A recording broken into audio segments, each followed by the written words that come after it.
Hello everyone, greetings of the day. Welcome back to the channel. मैं हूं doctor साहिल रॉय और आपका बहुत बहुत स्वागत है आपके अपने YouTube channel you commerce scholar में। दोस्तों, आज का जो हमारा टॉपिक है वो है मनी एंड बैंकिंग का डिसएडवांटेजेस ऑफ पेपर मनी। जी हाँ दोस्तों, आज हम डिटेल में समझेंगे और जानेंगे कि भाई जो हम पेपर करेंसी को यूज कर रहे हैं उसके क्या क्या डिसएडवांटेजेस हैं। आइए शुरुआत करते हैं। Following are the principal disadvantages of paper money, जिसमें सबसे पहले कहा जा रहा है कि फियर ऑफ इन्फ्लेशन। अब भाई इन्फ्लेशन का मतलब क्या होता है? इन्फ्लेशन का मतलब अगर मैं साधारण भाषा में आपको बताऊं तो इसमें क्या होता है, general increase in price level of goods and services.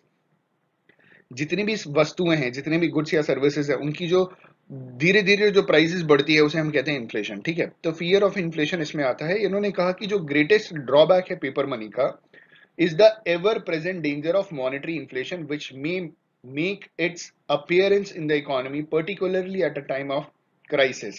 जब इकोनॉमिक क्राइसिस होती है और उस समय क्या होता है कि पेपर करेंसी को प्रिंट करके इशू किया जाता है तो इन्फ्लेशन आने के चांसेस बहुत ज्यादा होते हैं। क्योंकि जब इकोनॉमिक क्राइसिस होती है तो बैकअप रिजर्व कुछ रखा नहीं जाता, ना गोल्ड सिल्वर का रखा जाता है, ना फॉरेन एक्सचेंज का रिजर्व रखा जाता है। तो जिसे हम डेफिसिट फाइनेंसिंग भी कहते हैं और जिसे हम फिएट मनी भी कहते हैं। तो फिएट मनी आप जानते हैं ना, हमने पहले वीडियोस में कवर किया है कि फिएट मनी में गवर्नमेंट जो मॉनेटरी अथॉरिटीज होती है वो जो भी करेंसी नोट प्रिंट करके इशू करती है उसके पीछे कोई भी बैकअप रिजर्व नहीं रखती। ठीक है, तो यहाँ पे क्या है कि जब बैकअप रिजर्व नहीं रहेगा और जरूरत से ज्यादा हमने मनी की सप्लाई कर दी तो इन्फ्लेशन तो आ ही जाएगा। इन्होंने कहा कि in abnormal circumstances the government can issue paper currency in the desired quantity because in doing so it is not required under the law to keep proportionate metallic reserves। तो ऐसा कोई लॉ नहीं है जहां पे सरकार को कोई प्रोपोर्शनेट रिजर्व रखना है कि भाई 1 लाख रुपए का अगर आपने कोई मटेरियल रखा, गोल्ड सिल्वर या फॉरेन एक्सचेंज रखा, तो आप 5 लाख रुपए की करेंसी आप इशू कर सकते हो। ऐसा कोई नियम नहीं है। ठीक है, तो गवर्नमेंट अपने हिसाब से जितना मर्जी उतना वो क्या कर सकती है, प्रिंट करके इशू कर सकती है। As is well known, when paper currency is issued in excess quantities, it results in serious consequences for the economy. There is a sharp rise in the general price level and certain sections of the community are hit hard. तो होता क्या है कि भाई जब inflation आ जाता है, जब जरूरत से ज्यादा पैसा गवर्नमेंट अपने हिसाब से अनुमान लगा करके सही क्वांटिटी में क्या करती है कि करेंसी नोट को प्रिंट करके इशू करती है। ठीक है, अब होता क्या है कि अगर जरूरत से ज्यादा वो इकोनॉमी के अंदर सर्कुलेशन में अगर आ गया, इन केस अगर वो आ गया, तो इकोनॉमी के अंदर पैसे की सप्लाई बढ़ जाती है, मनी की सप्लाई बढ़ जाती है। अब जब इकोनॉमी के अंदर मनी की सप्लाई बढ़ जाएगी तो आपकी और हमारी परचेजिंग पावर बढ़ जाएगी क्योंकि हमें ज्यादा पैसा मिलना शुरू हो जाएगा। ठीक, लेकिन इससे मनी की जो परचेजिंग पावर है वो कम हो जाएगी। कहा यह जाता है कि पहले के जमाने में जब लोग 5,000 रुपए कमाते थे तो घर भी चला लेते थे और पैसे भी बचा लेते थे। आज 50,000 में भी घर नहीं चल पा रहा। आप बात समझ रहे हैं? क्योंकि पैसे की आपकी परचेजिंग पावर 5,000 से बढ़कर के 50,000 हो गई है। ठीक है, लेकिन पैसे की परचेजिंग पावर बहुत कम हो गई कि 50,000 में भी भाई आप पैसे नहीं बचा पा रहे हो। पेट्रोल 120 रुपए लीटर हो गया, गैस सिलेंडर 1,003 रुपए का फिलहाल चल रहा है, आने वाले टाइम में और बढ़ेगा। लेकिन आपकी इनकम तो उतनी ही है ना। तो इससे एक कम्युनिटी जो है ना, हमारी सोसाइटी का एक सेक्शन बहुत बुरी तरीके से प्रभावित होता है। ठीक है, इंडिया में तो भाई 70% जो पॉपुलेशन है वो सारे के सारे मिडिल क्लास है, तो भाई वो पूरे 70% बहुत बुरी तरीके से अफेक्टेड होते हैं। आगे कहा जा रहा है कि sometimes paper currency is issued in such excessive quantities that its value fall even to zero. कई बार ऐसा होता है कि पेपर करेंसी इतना ज्यादा क्वांटिटी में इशू कर दी जाती है कि उसकी वैल्यू जीरो हो जाती है। ऐसी एक सिचुएशन अराइज हुई थी जर्मनी में पहले वर्ल्ड वॉर के बाद, जब वहां का जो मार्क है उसकी वैल्यू ऑलमोस्ट जीरो हो गई थी। तो इंडिया का जो करेंसी है दैट इज रुपीस और जर्मनी का है वो है मार्क। ठीक है, वहां की करेंसी का नाम है, उसकी वैल्यू जीरो हो गई थी। तो ये हमारा पहला पॉइंट है, पहला डिसएडवांटेज है। दूसरा लिमिटेड फील्ड, आप इसे लिमिटेड जगह पे सर्कुलेट कर सकते हो। जैसे इंडिया की जो करेंसी है ना, गांधी जी वाली, हाँ, हमारा जो नोट है वो आप इंडिया के बाहर कहीं आप यूज नहीं कर सकते हो, तो उसका जो सर्कुलेशन है बहुत लिमिटेड है। ठीक, the circulation of paper currency is generally limited to the country where it is issued. It seldom circulates in foreign countries. Hence, its field of circulation is very limited. तो India की अगर आप currency लेकर के अगर आप India के बाहर अगर कहीं घूमने चले गए तो अब वो काम नहीं आएगा। और पहली बात, आप ऑथराइज नहीं है इंडिया की करेंसी इंडिया के बाहर ले जाने के लिए। आप समझ रहे हैं? अलाउड नहीं है। ठीक है, गवर्नमेंट ने लॉ बना रखा है कि आप इंडिया की करेंसी इंडिया के बाहर नहीं ले जा सकते। अगला पॉइंट है पेरिशेबिलिटी। भाई अगर हम कंपेयर करें इसे गोल्ड और सिल्वर के कॉइन से तो ये पेरिशेबल नेचर का है, ठीक है। आपके पॉकेट में अगर सोने के सिक्के हैं और आपने उसे धो दिया तो सोने के सिक्के वैसे ही रहेंगे, उसकी वैल्यू उतनी रहेगी। लेकिन अगर आपने करेंसी नोट को धो दिया, ठीक है, तो उसके बाद क्या होगा वो आप समझ सकते हैं। तो पेरिशेबिलिटी में कह रहे हैं कि unlike metallic coins paper notes are perishable, मतलब जल्दी खराब हो जाते हैं। They soon become worn out and disfigured, खराब हो जाते हैं, फट जाते हैं। और कई बार ऐसा होता है कि भाई थोड़ा सा अगर फट गया तो उसके ऊपर सेलो टेप लगा दिया तो वो चलता नहीं है ना, यूजलेस हो जाता है एक हिसाब से, जो कि सिक्कों में नहीं था। अगला पॉइंट है हमारा uncertainty in the value of paper money. तो पेपर मनी रोज फ्लक्चुएट कर रहा है, कभी $1 ₹72 के बराबर है, कभी 70 के बराबर है, कभी 74 के बराबर है, अभी 76 चल रहा है तो ₹76 के बराबर है, ₹76 50 पैसा। तो ये रोज तो बढ़ता घटता है, तो इसकी वैल्यू सर्टेन है ही नहीं। Since the supply of paper money undergoes sudden changes, there is a lack of stability in its value. When paper money is issued in excessive quantities, जब पेपर मनी जरूरत से ज्यादा क्वांटिटी में issue कर दिया जाता है तो जो जनरल प्राइस लेवल है वो बढ़ जाता है और जो मनी की वैल्यू है वो गिर जाती है, फॉल कर जाती है। एक सिचुएशन है मॉनेटरी इन्फ्लेशन का एक देश में अराइज हो जाता है, मतलब it is a situation of monetary inflation that arises in the country. Contrary की अगर हम बात करें, इसका जस्ट अपोजिट की बात करें कि अगर सप्लाई जो है पेपर मनी की वो अचानक हम घटा दें तो जनरल प्राइस लेवल भी कम होगा और जो वैल्यू ऑफ मनी है वो भी बढ़ जाएगी। A situation of monetary deflation arises in the country, तो ये सिचुएशन होगा मॉनेटरी डिफ्लेशन का और ये देश के अंदर आ जाएगा। Some section of the society hit hard, again इसमें हमारी सोसाइटी के कुछ लोगों को बहुत तकलीफ होगी, बहुत दिक्कत होगा, ठीक है।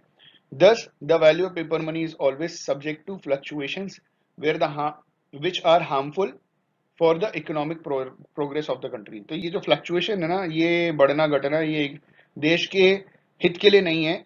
इससे देश का हित नहीं होता, देश का भला नहीं होता, इससे देश की तरक्की रुक जाती है। तो ये फ्लक्चुएट नहीं करना चाहिए। जैसे गोल्ड और सिल्वर के कॉइन्स थे वो फ्लक्चुएट नहीं करते थे, उनका जो वैल्यू रहता था वो सेम रहता था। लेकिन ये चीज तो पेपर मनी में है नहीं, जिस वजह से बहुत दिक्कत होती है। अगला पॉइंट है, इसमें कह रहे हैं प्रमोट स्पेक्यूलेशन, और स्पेक्यूलेशन को प्रमोट करता है पेपर मनी। कैसे?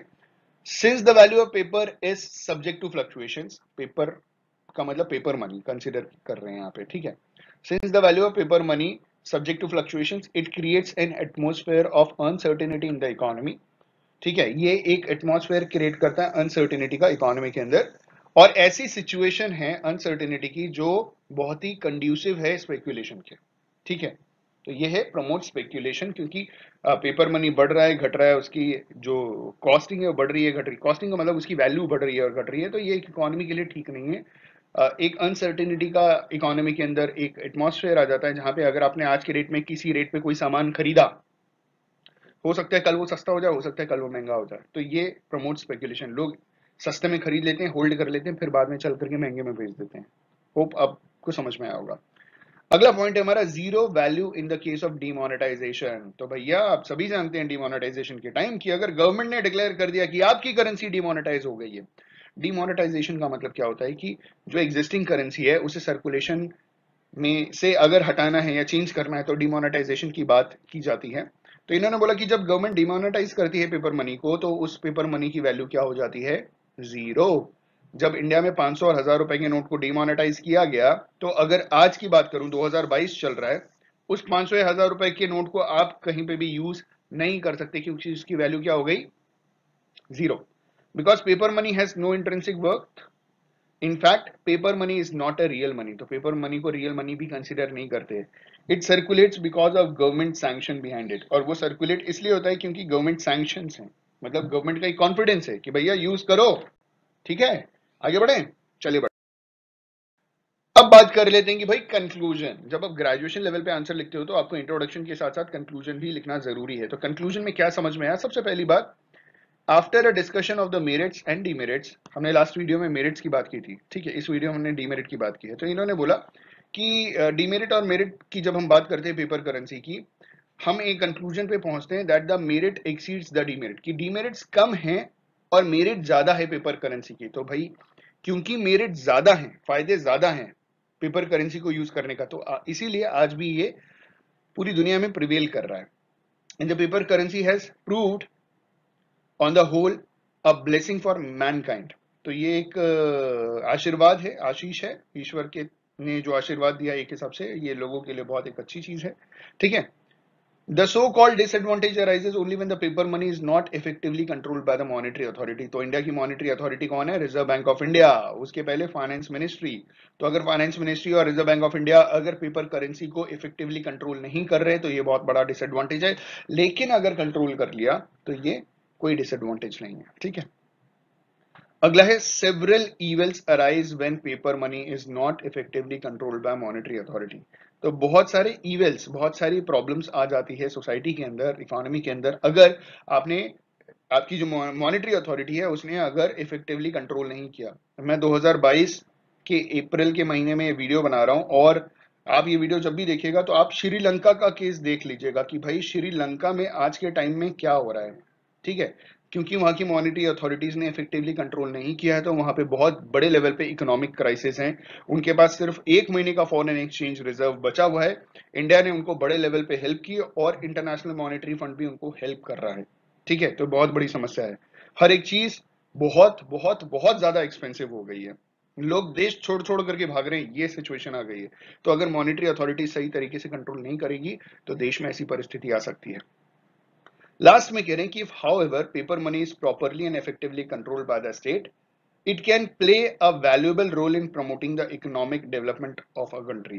तो अगर मॉनेटरी अथॉरिटी ने अगर इफेक्टिवली और प्रॉपर तरीके से पेपर करेंसी को या पेपर मनी को कंट्रोल कर लिया तो ये देश के लिए बहुत ही ज्यादा वैल्यूएबल है, देश के इकोनॉमिक डेवलपमेंट के लिए बहुत ही ज्यादा वैल्यूएबल है।